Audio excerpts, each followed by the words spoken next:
زکوٰۃ اور نذر۔ ہمارے ہاں زکوٰۃ کو ایک بہت اہم عبادت کے طور پر ادا کیا جاتا ہے۔ بہت سے لوگ جو نماز بھی نہیں پڑھتے زکوٰۃ بڑی پابندی سے دیتے ہیں، تاہم ہمارے ہاں لوگ زکوٰۃ کو غریبوں کی مدد کا ایک ذریعہ سمجھتے ہیں۔ انہیں نہیں معلوم کہ زکوٰۃ اصل میں کیا ہے اور کیوں ادا کی جاتی ہے۔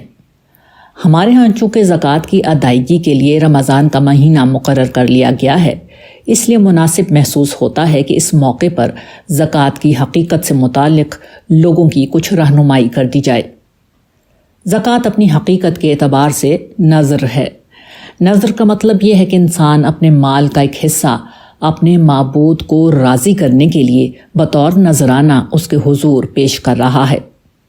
قدیم زمانے میں جب شرک کا غلبہ تھا تو لوگ مندروں اور معبدوں میں جا کر اپنا مال مختلف شکلوں میں بتوں کی بھینٹ چڑھاتے تھے اور پھر یہ مال معبد کے خدام وہاں آنے والے زائرین کی ضروریات پر خرچ کرتے تھے۔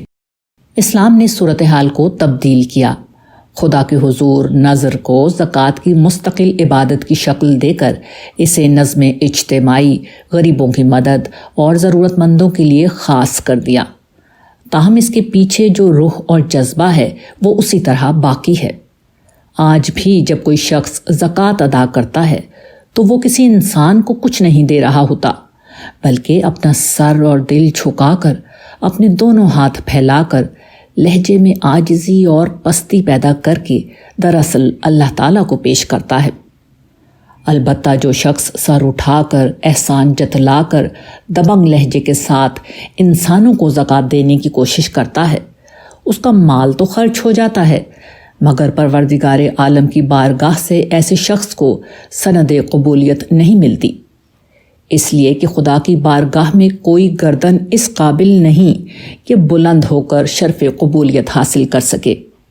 اس کے حضور صرف عاجزی اور پستی قبول ہوتی ہے۔ زکوٰۃ دینے اور انفاق کرنے والوں کو سمجھ لینا چاہیے کہ وہ انسانوں کو دے رہے ہیں تو بلا شبہ سر اٹھا کر دیں، لیکن مال اگر رب کی نظر کر رہے ہیں تو سر جھکا ہوا رکھیں۔ یہی در قبولیت کا راستہ ہے۔